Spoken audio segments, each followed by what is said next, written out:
Hey, what's up everyone? Here's Gors Month of Horror number 50, and this time I decided I'm going to take a look at one of the most classic horror movies of all time, at least to me.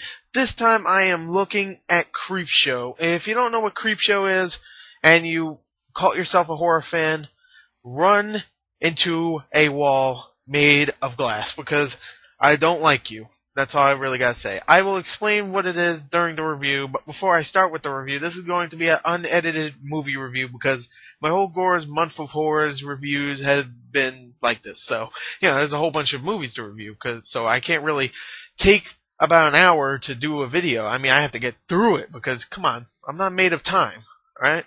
Jeez. So it's going to be one of my last ones. Tomorrow and Monday are going to be my last two before Saw 3D and my Halloween special. So, so I'll have like 4 other reviews if you include this one. So, Anyway, let's get on to the review of Creepshow.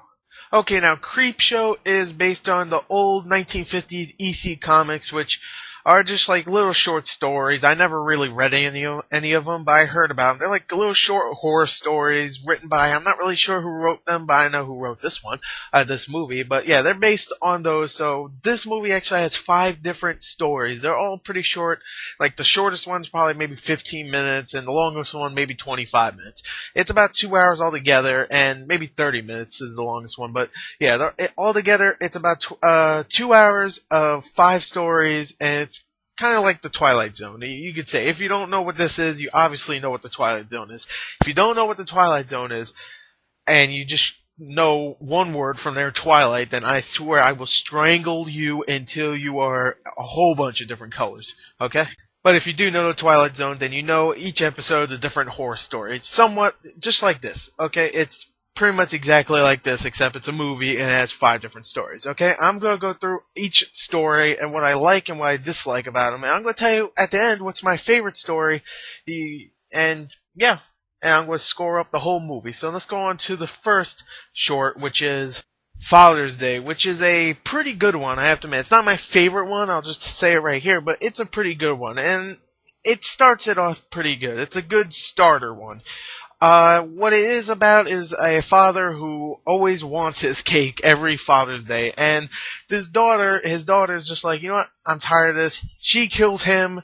Later on in the future, he comes back and kills a whole bunch of people, let's say that, and he gets his cake at the end. Really, it's just 20 minutes. I'm not going to try to explain each story for each one, so yeah.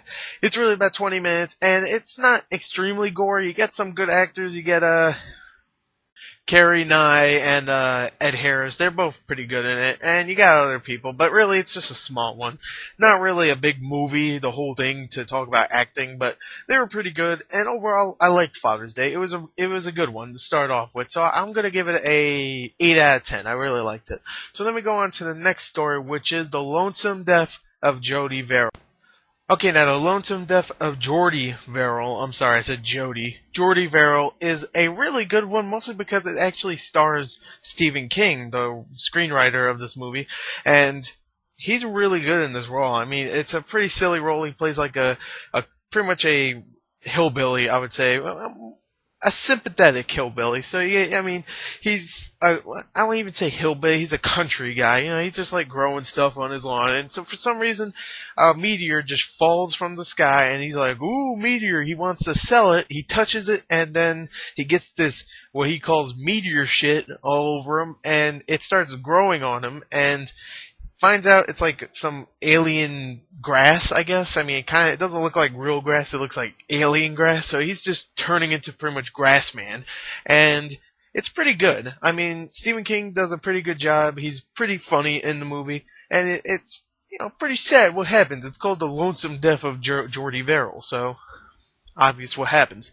It's pretty good. It's only 15 minutes long. It's actually a little better than Father's Day. I'll give it 8.5 out of 10. Let's go on to the next one, which is Something to Tide You Over, which is, I would say right here, it's actually my favorite, mostly because it's about 20-25 minutes. It's the longest one so far, and it's really good because it actually sets up a really cool thing that Leslie Nielsen is really good in this film. I haven't seen him do anything that's not really comedy before, so this is kind of new for me.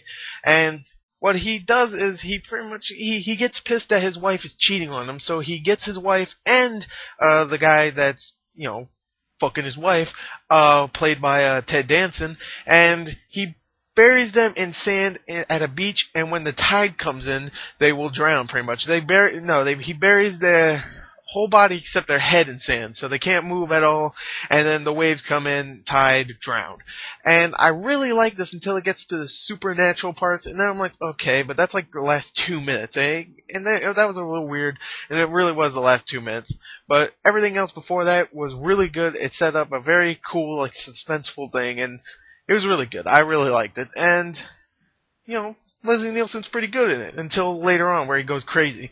I'll give it a 9 out of 10. I really, really like this one. I thought it was great. So let's go on to the next one, which is talking about great. Let's talk about The Crate. Ooh, you saw what I did there? This one I also really, really liked. It's pretty much a monster in a crate. That's all I really need to explain. And it screws some stuff up. This one actually probably has the most gore in there. Like, people get their neck bitten off and face slashed in and stuff. And I don't know, people get mauled to death, and it's pretty good. It's pretty bloody, and I like this one a lot. I like this one just as much as The Lonesome Death, and I actually probably like this with the sci-fi elements much more than I like the Tide You Over one.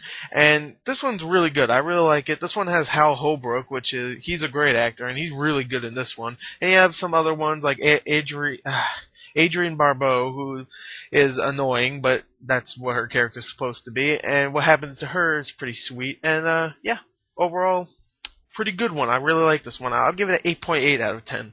Really like it. Like it a little more than actually the Lonesome Death, but I like it a little bit less than Tide You Over, only because the stuff that wasn't sci-fi elements in Something Tide You Over was really freaking good. So, let's go into our last story, which is They're Creeping Up on You with E.G. Marshall, who's actually playing probably the douchiest character in the whole freaking movie. I mean, Adrienne Barbeau's character was pretty douchey. This guy's really douchey. There's a part in this movie, in this short, that he's just like laughing at one of his colleagues dying, and it's hilarious. I mean, this guy is such a douchebag that you can't wait until he dies, and when he does, I'll just say right here, he does. And when he does, holy crap, he dies in the most glorious and most memorable way I can ever think of, and it's pretty bloody and pretty gross. I mean, this whole movie is about him hating bugs and him trying to kill every single cockroach that's in his apartment, and him being a douchebag the whole way through. It's like 15 minutes.